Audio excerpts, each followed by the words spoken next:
এটাই আমাদের উদ্দেশ্য হতে হবে। ওলাকান্দি কাশীকাঞ্চি ক্ষেত্র মিলি সব তীর্থ তোমার তীরত সেরা, তব তীর্থ বাসে শান্তি প্রেমে ভাসে সকল হারা। যাদের কিছু নাই, তন্ত্র নাই, মন্ত্র নাই, বেদ নাই, বিদ্যা নাই, জ্ঞান নাই, গরিমা নাই, অর্থ নাই, সম্পদ নাই, তাদের যেমন আশ্রয়স্থল শ্রীধাম ওলাকান্দি, সেই মতো আমাদের সবার আশ্রয়স্থল শ্রীধাম ওলাকান্দি। এবং সেটা জীবদ্দশা থেকে শুরু করে মৃত্যুর পরেও যদি কোনো লোক থাকে, সেটা যেন আমাদের ওলাকান্দি।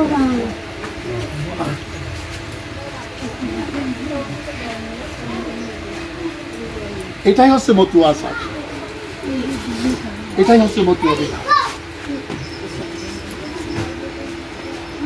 এর বাইরের কোনো তপ তপস্যা যদি কেউ জানে, সেটা তার জানলে, যত জানবে তত তার জ্ঞানের দরজা খুলবে, যত বুঝবে তত তার জ্ঞানের দরজা খুলবে, ব্রহ্মসত্তায় জাগ্রত হবে ক্রমাগত। ব্রহ্মসত্তা জানা তিনি হচ্ছে, তাকে বলা হয় ব্রাহ্মণ।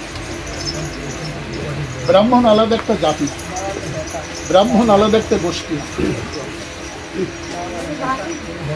জন্ম না জয়তে শূদ্র সংস্কারের দ্বিজোচ্চতে, বেদ পটেত ভবেদ বিপ্র, ব্রহ্ম জানতি ব্রাহ্মণ। জন্মের সাথে সাথে একটা মানুষ শূদ্রত্ব প্রাপ্ত হয়, অর্থাৎ অজ্ঞানতার গভীর আধারে তিনি, তার মধ্যে কোনো সংস্কার থাকে না, কাপড় পরতে পারে না, ব্যাংক হয়ে চলাফেরা করে, হাতের কাছে যা পায় তাই খায়, কোনো সংস্কার আদি যখনই না থাকে, তাকে বলা হয় শুদ্ধ, অজ্ঞানতার অন্ধকার। এবার ক্রমাগত সংস্কারের দ্বারা সে কি হয়, দ্বিজত্ব প্রাপ্ত হয়, মানে আর একটা ধাপে সে উত্তীর্ণ। সংস্কারের দ্বিজোচ্চতে বেদ পটের ভবের, অর্থাৎ যখন সে অধ্যয়ন করতে শেখে, পড়তে শেখে, লিখতে শেখে, তখন সে বিপ্র। আর এই পড়াশুনোর মধ্য দিয়ে এই জ্ঞান অর্জন করতে করতে এক সময় সে খুঁজে পায় কি, সর্বং খল্লিদং ব্রহ্ম, তুমি সর্বভূতি বিরাজিত, তুমি অনাদিরাদি, সেই সর্বকারণের কারণ। তুমি কে, তুমি কোথায়, তুমি সর্বভূতি। কীট পতঙ্গ ধূলিকণা লতায় পাতায় পাহাড় পর্বত সমস্ত জায়গায় তুমি বিরাজিত। এই জ্ঞান যখন হয় তখন তাকে বলা হয় ব্রাহ্মণ।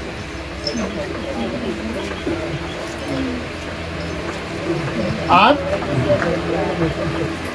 এই ব্রাহ্মণ্যবাদ, ব্রাহ্মণ আর ব্রাহ্মণ্যবাদ একটা আলাদা।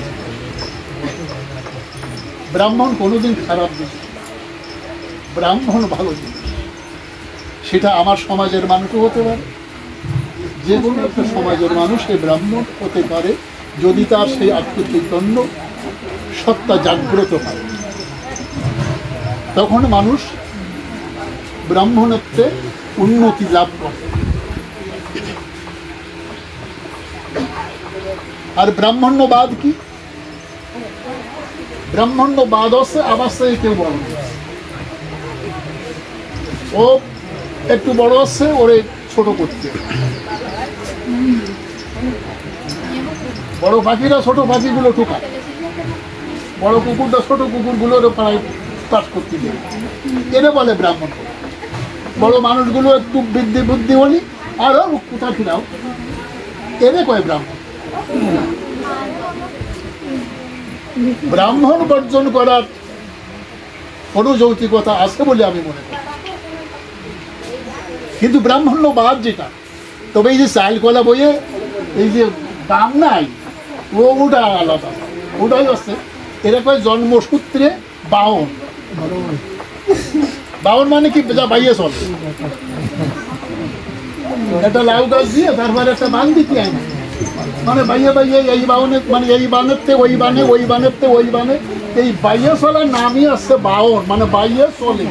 তার মানে ওই জন্মে কবে ফিরা ওই ছিল, সেই ঘরে জন্ম নীতি নীতি নীতি নীতি নীতি নীতি, মানে বাইয়ে আসতে আসতে সে বাউন করে ছাড়াই দিই, বাউনই আছে, মানে বাইয়েই চলে, এরে কয় বাউন।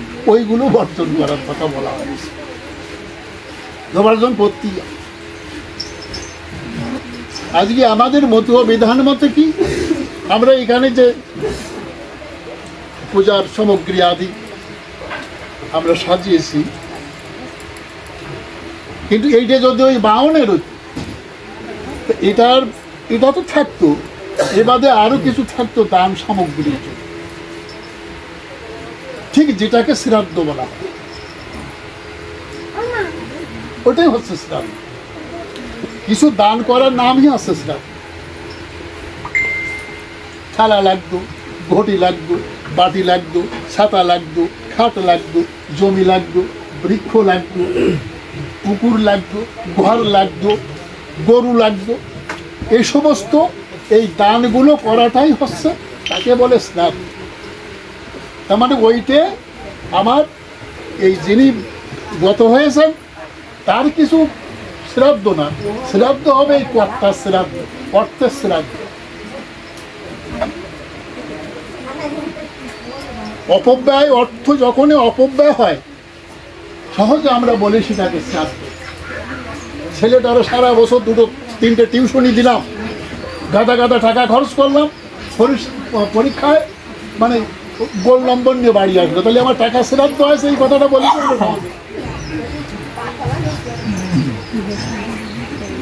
যে গেলে এত টাকা ঢাকলাম, শেষকালে ধুয়ে ভুলে সব চলে গেল, একটা পয়সা পেলাম না, সারা বছরের টাকাগুলো শ্রাদ্ধ হইল, তাহলে নষ্ট হয়ে যাওয়া, আমার কোনো কাজে লাগে। এই যে দান সামগ্রীগুলো করলে ও গৃহস্থর কোনো কাজে আসে না, ওইটা হয়ে গেল শ্রাদ্ধ। এইটে বর্জন।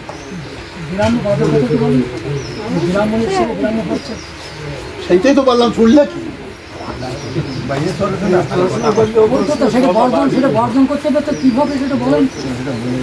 সেইটাই তো বল, কথা বুঝতে দেরি হলি তো হয় না। কিন্তু আমাদের সমাজে যেগুলো ব্যাপার চলছে, আজ আমরা ধরেন কেন হরিচার ঠাকুর মা মারা গেছে, আমরা মতুয়া বিধান আমরা জ্ঞান করছি, কিন্তু অন্য লোকে তো করছে সেটা। অন্য লোকে না করেছে, অন্য লোকে নয়, তুমি করো সব করে তোমার জায়গায় তুমি। এইবার কে কি করলো না করলো তুমি কি জোর করে করো?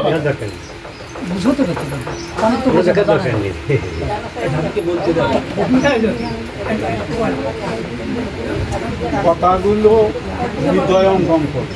এই পা দিলি ওই পা বাইর করে ভগবান করতেই চায় কারণটা। তারপরে সে যখন বোঝে আপনি কারণটা পড়া, এটা বলে ক্রমাগত সংস্কারের দ্বিজোচ্চত। এই যে সংস্কার, এই সংস্কার এটা হচ্ছে নিজের আচরণের পরে নির্বাহ করে। আমি কিভাবে বিশ্বাস করেছি ঠাকুর, আমি কতখানি ভক্তি করি ঠাকুর, এই জগতের মানুষ জানে, পাড়ার মানুষ জানে, যে একমাত্র হরি গুরুচাঁদ ছাড়া, একমাত্র গোবিন্দ ছাড়া, একমাত্র কৃষ্ণ ছাড়াও কিছু বোঝে না। এই জিনিসটি আমাকে দেখে পাড়ার মানুষ জানবে যে এই মানুষটা কোন কায়দায় চলে। কৃষ্ণ প্রেমের প্রেমিক যেজন নয়ন দেখলে যাইছে না রে, তার নয়ন দেখলে যাইছে, তার এই ভবের হাটে ঘোরা ফেরা মিশে গেছে। আমার অশ্বিনী গোসাই কি বলছে, খুঁজবে রে তো 10 ইন্দ্রের জাত, গুরুপদে মন মজাইয়া বাঁধো অনুরাগ, যার লেগেছে সেই প্রেমের দাগ, নয়ন দেখলে যায় বসে না। করণে মন মানুষ বর্তমান মানুষের। তুমি যদি প্রচার করতে চাও, তুমি প্রেমিক হও, তোমার নয়নশ্রু কোথায় কোথায় ঝরে পড়ো।